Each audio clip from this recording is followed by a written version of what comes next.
Hi, this is Bits and Pieces, the official podcast of Component Supply. I'm Kristin, and today I'm super excited because we have our sales manager, Kortni Ferraro, here with us today to talk about all things sales and customer service. So thank you for coming. You're welcome. Thank you for having me. We haven't had an in-house guest before. Yeah. You are the first I'm one. the first. I feel special. I know. Okay, so Kortni's been with us for a long time. How many years now? I think probably seven years. 7 years. Okay, yeah. That's crazy. So tell us about your start here, because you weren't always in sales and customer service at Component Supply. I was not, actually. I found you guys when I was in school, and I was actually going to school for an agriculture degree, so not anywhere close to what I'm doing now. But I was working part-time, and the longer I stayed here, the more I loved it, and the harder it was to leave, so here we are. Yeah, so you started in our production shop, making our micro fittings. I did, yes. Working part-time, and then you graduated in a really exciting time, 2020. Yes, I graduated in 2020, so I didn't really even get a graduation until later, and it just the job market was really volatile, and I was already working part-time here. I knew that working out in production was not necessarily what I wanted to do, but then I had a conversation with you, and you were like, I think you might be a good fit. So I was looking at the job market, looking at, I really loved the company. Like, I loved you guys. I knew that I loved that. I loved the industry. I loved the idea of what we were doing and who we were helping. Yeah. Just the previous job I was doing wasn't a right fit, but after our conversation, we were like, let's just give it a shot, give it 6 months, see what you feel. And I know as we got closer to the end of that time, you kept asking me, hey, are you looking for jobs still? Are you going back to agriculture, to animal science? I was trying to not get my hopes up, because I could see it. I'm always telling you, I can see it. Yeah. I could see there was here. a vision. I have a vision. And I so wanted you to love it for yourself as much as I loved it for you. But I was like, this is not your degree. And some people are really set on I got my degree in this. I want to pursue this. Yes. I am not that way. I feel like just walk through the open doors and see what happens. Yeah. And it's funny because I think that was actually kind of an influence too after I started here, knowing that it was okay not to follow necessarily the plan that you already had. Because I'd always been told in the past, by professors and family and everything, it's like, what you want to do, stick with it, never give up. And for me, it was almost like I was giving up. And then I realized it's really not. It's just I didn't know what my passion was going to be.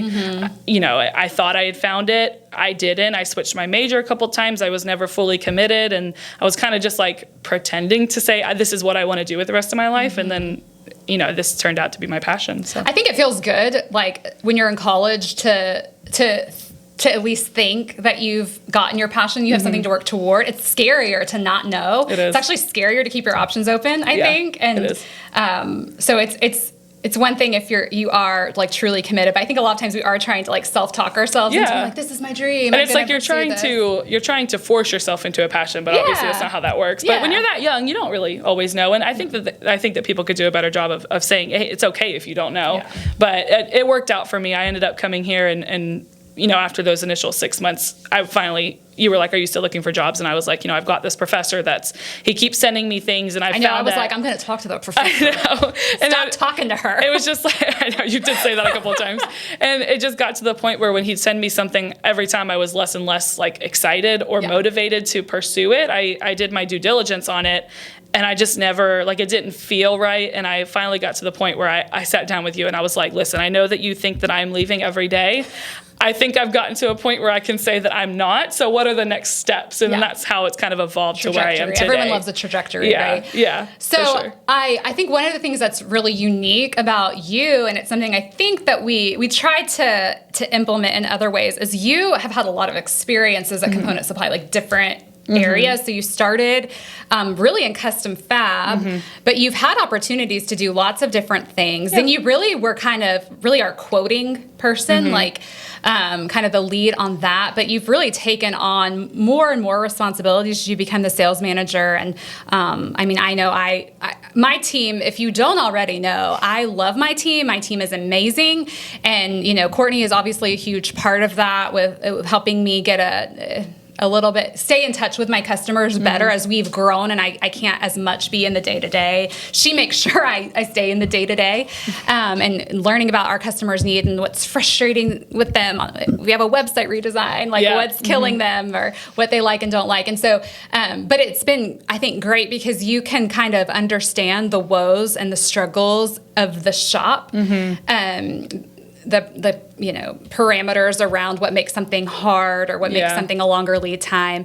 And because you've seen that up close, you're able to really, at the very beginning stages with the customer, you're able to say, hey, I know this. Like, not that you say that you know this from experience, but you do. And so you're able to give insight on it really early on, which is why I think we can quote so fast. And I think that's a benefit. And I hope as we continue to bring sales and customer service team members on, they can have some of that experience. We try to bring that into Wednesdays at 8. I think you do a good job collaborating with other departments for Wednesdays at 8. Can you tell us some of the activities that you've done to like help cross-train our sales and customer service? Yeah, I mean, I think cross-training is obviously super valuable for just understanding other departments. So we try to bring in, with our production team, we try to have all of our sales reps and all of our customer service reps actually do the work. They're not working on a customer's job. It's just a training aspect, but having them actually make the parts and perform these operations that we're pushing and that we're quoting so fast and we're turning around so fast. One, gives them an idea of what's realistic in the shop and what they are so good at, because until you do it, you don't really know what they're doing out there and how difficult it can be. So it gives them a better idea so that they have more grace when they're quoting and can have those conversations. And then on the other hand, giving them a chance to be able to give that information back to the customer and say they have a better idea of the difficulties and the struggles so that they can have those conversations with the customer and be able to say, maybe if you can open up this spec, if you can, maybe you can use this material instead. So it's a good idea for that. But having them go out and actually make those parts is a big part of the production collaboration. But even with warehouse, and fulfillment, having them perform some of those jobs. So, picking material, even packaging material. Like, there's just so many different moving parts, and having each department work on the other department's tasks just a little bit, jack of all trades, master of none kind of mentality of just being able to have that information, because it's good for problem solving too. Customer service is in charge of problem solving the initial issues that might happen, or if a customer has something that they're struggling with, being able to kind of problem solve and say, okay, here could be the potential obstacles, but until you do the work, you don't really know what those obstacles could be. Yeah, I love, we've had them pick and pack. We've also had the warehouse come and take an order, answer intercom questions, or, do those different things. And I think it does give us an appreciation for each other's roles. And I really try to remind everybody at Component Supply, we can't do this as an individual department. We need the shop, we need the warehouse, we need sales, we need quality. That one order relies on all of that, And so I love what you do with trying to build your team and trying to help them appreciate the other aspects. I think it's also hard, because we're at kind of the starting place, we'll have customers that will buy from the online store, and we talk about that. It's just a starting place. A lot of times that online store order goes to you eventually, and you working through production planning for their custom job.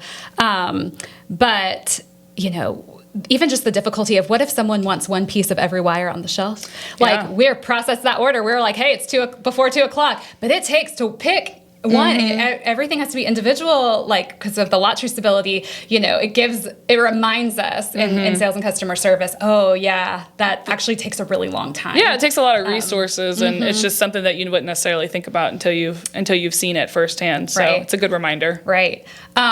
So when you're working with customers, when we're working in custom fab, so that's the fabrication of tubing and wire, custom needles, mesh, even from a custom cutting perspective, sometimes a fitting or a ferrule.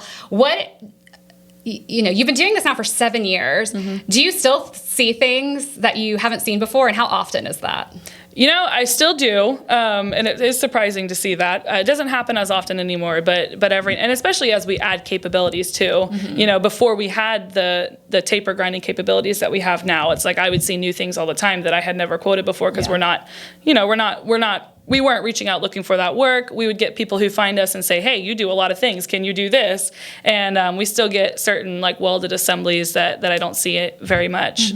So I do still see new things, but it's something that I can look at it and say, that doesn't look like anything we've done before, but it's a good conversation to have with the shop and say, but can we do it? Yeah, and at some point we start to get a lot of those same requests, right? So like with the grinding capabilities, like we were getting some and we could do some, but we were seeing more and more of it. So we knew we were gonna have to build that capability. And that's an important part of sales too, is right, they're reporting back to the management team and saying, hey, like our customers are needing this and you guys aren't doing it. Like I said no a lot lately. If you see the same thing on a drawing 5 times, you might need to think about, you know, being able to quote it and do the work. We're here for a resource, so. Yeah, evaluating those trends and seeing what the shop needs to, like, up the ante on. So that's usually when a conversation starts, and that's when sales will go to somebody and say, hey, so what have you thought about adding this machine or adding this capability? And that's a fun conversation usually.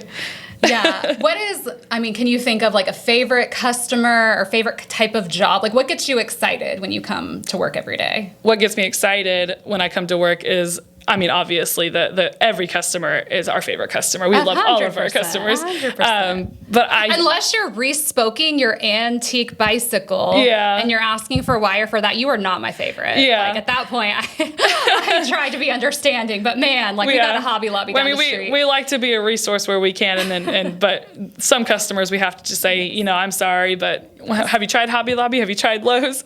You know, when we offer one piece off the website, we're bound to get some people like that. And we love everybody. All of our customers are great, but sometimes the best resource we can be is sending them to their local hardware store. But as right now, I think what gets me probably the most excited, just because it is something that we're building really quickly, is like taper grinds and in terms of the quoting aspect in my job. I think when I see a drawing that's got a complex grind of any kind, if it's a taper, a step grind, even a centerless grind, you know, those are fun too. I think that's kind of what gets me really excited right now for quoting. Like, I can feel, as soon as I get the drawing, I feel my heart rate speed up and I'm like, oh yes, we got another one. Time for another meeting. And you like to say yes. I do like to say yes. Yes. Yeah. So love to get the sale. Yes. Love to get the sale. Love to be able to say yes, or maybe other people have said no. I know that, you know, being able to do it faster than anyone is something that we both, I think, have a lot of pride in. Yes. Like anytime I get feedback from a customer saying, wow, that was so fast. I got one yesterday, actually. They were like, wow, that was so fast. That's a great feeling. Yeah, so. It totally is. Yeah. So Kortni comes to the trade shows with us. She, I mean, really, like we've talked about this before, she does her own stunts. We do our own stunts. Like she's in there building the trade show booth, helping us get all set up, helping me remember all the things that we do every time, like just like the ultimate team player, great leader, all the things. So she's going to be in the booth with us for MDM Midwest and MDM West in California in February. So we like to talk about, we do this, you know, we have these team dinners and we do highs and lows in Buffalo. So like the high of our quarter or week, whatever it's been since the last one, a low, what has made us sad, and then a Buffalo, something that's unique or unusual, an unusual sighting, random. So maybe like we're coming into trade show season. It's we get really excited. We love seeing our customers and our vendors. I feel like out in the wild, like out in the wild. You know, doing your thing. It's so fun. Everyone's amped up. It's a really fun time. Maybe you could share with us your highs and lows and Buffaloes from trade shows, recent shows. Yeah, recent shows. Okay, so I would say my low is definitely that it feels like the last couple of trade shows we have not had great weather, which is so sad. It is, especially in California, because it's nasty here in February. We're in Tennessee and it's February, and we go to California and we want sunshine. We want, like, you know, blue skies, and so that's probably my low, is that it has been a little rainy and kind of overcast in Minneapolis too. I think maybe not as bad, but that's probably my low. I would say for my high, obviously my high every time is getting to put new faces to names. Like that sounds cliche, but it really is. Like when you have conversations with customers over the phone, you know, sometimes you'll get a video call, but it's still not really the same as in person. It's not the same. But especially with the customers that only communicate over email. We do have customers that they're working so hard and so fast that they don't have time, you know, so they just send a quick email, and it's nice to see them being able to like set that time aside and meet because I'm sure it's good for them to be able to put a face to us too, you know. Yeah. So that's probably my high, is being able to assign names to faces and be able to see recurring customers too, that ones that come every every year, and just to say, hi, you guys are doing great. We love to hear that feedback. Yes. So I do love watching you, particularly in the booth, because you do have these, relationships with your customers that you've had now for 7 years, right? And I like when it is like the first meeting and like you're looking at his badge or her badge and they're looking at your badge and you're like, they're like, you get excited because you know that name. Yeah, my name's spelled a little different too, so they always go Kortni. Yeah, it's just Kortni. It's not Kortini or whatever else you guys make up. Yeah, it's a little weird spelling, so they always hesitate. So that is funny for me. I do see that a lot. We'll see someone, walk by, especially last year we were on a corner, and we see them kind of walk by going this way when our booth is here. And they walk down, they turn their head. Sorry, I'm going to talk into the microphone. They turn their head, and they look, and then they keep walking, but then they like keep turning around to look, and they're like, wait a minute. So they turn around and come back. I love when I see that too, because then they're like, oh, I didn't know you guys were here. So, there's still people who don't really know that we do those yet. So it's fun to see that. And then the ones who do know us, like you said, they're looking at our name tag and we're looking at theirs and we're just like, hey, on the first meeting. It is so fun. But then we have the ones that come by every year and just pop in for, hey, how are you doing? You guys are doing great. And then we say, is there anything we can help you with? And sometimes that turns into something more. And sometimes it's just great to see you again and just kind of catching up and same old projects. So that's pretty fun. Yeah. For my buffalo, I'm sure you know which one I'm going to go with. Okay, y'all, Kortni has the best. I feel like you see the weirdest stuff. I do. Every time we separate at a trade show and come back together, I feel like I always have a new story. Every time. So probably the most recent one that I can think of that's kind of the most random is I think it was in California this past year, I think. And we were in the booth. It was during trade show hours, and I ran to the restroom, and I was the only one in there. And I don't know if anyone knows the reference here, but there's this movie that was coming out at the time called Smile. Free plug. And this movie it's a scary movie, and it's these people get these weird, really big smiles, and they just stare and smile, and it's just really creepy. And so I was seeing the advertisements for this. So this was all running through my head. And in this restroom, I'm washing my hands, and this lady is at the sink who wasn't in there before. She just showed up out of nowhere. And she's at the sink. I'm washing my hands, and bathroom etiquette, you just look at your hands, you look in the mirror, you don't look around. And I look over, just kind of glance, and she's looking at me and just big smile on her face, just staring, just the biggest smile. And I was like, okay, so I look back at my hands, washing my hands. I look up again, just kind of out of the corner of my eye. She's still doing it. And at this point, I'm like, okay, I'll just get out of here. It'll be fine. And I look up one more time in the mirror to see if I could just kind of catch a glance, and she's smiling at me through the mirror now. So I'm looking at her reflection, and she's looking back at me. And I'm at this point, I'm at the hand dryer. So I'm sticking my hands in and out, and we make eye contact, and my hands were still soaking wet. I was like, I've got to get out of here. I ran back to the booth, and you and Mark were in there, and I told you about it, and I'm sure I sounded crazy, and I was talking so fast, and I'm sure I looked a mess, and I was just all that was running through my head. She was pranking you. There's some camera in there, you're on the internet somewhere. All that's running through my head is this movie advertisement, and I think I asked you guys, and neither one of you were familiar. I'm like, if you had seen this commercial, you would feel the same. You would, trust me, you would feel the same way. It was so weird. So that's probably my most recent butterfly. And even if not in the trade show, just walking up and down the streets, there's just always, people are interesting. There's always something. Yeah. I mean, I'm sure people are looking at us sometime and be like, that's different. Oh yeah, I'm sure. Yeah, people watching. It's real. Tripping over the carpet. That's my for some reason, I'm always surprised by the different levels of carpeting. We always get people that walk by too that are color coordinated, which is fun. We have these really fun men that we usually see that have the bright colored sneakers to match their so we see some fun things too. But people watching is real. It's fun. Everyone's so interesting, and the good, the bad, and the ugly is there. Oh yeah, and the weirdos looking at you through the mirror. Yeah, I don't know what that was about, but she probably had a fun time with that. She had to have been playing a prank on me. So, for sure. It's all good stuff. So if you're listening to this podcast, you can, smile real big at Kortni when you go to the trade show booth. But that's a wrap. We'll talk more details about customer service and sales, but I know not everyone gets to see Kortni and in real life, and you will at the trade show. So please come talk to us about your projects. And Kortni, we're just so thankful, as you know, for you and what you do here. And she will help you out with any of your custom fabrication needs for hypodermic tubing, wire, needles, fittings, all the things. All the things. So until then, go change the world.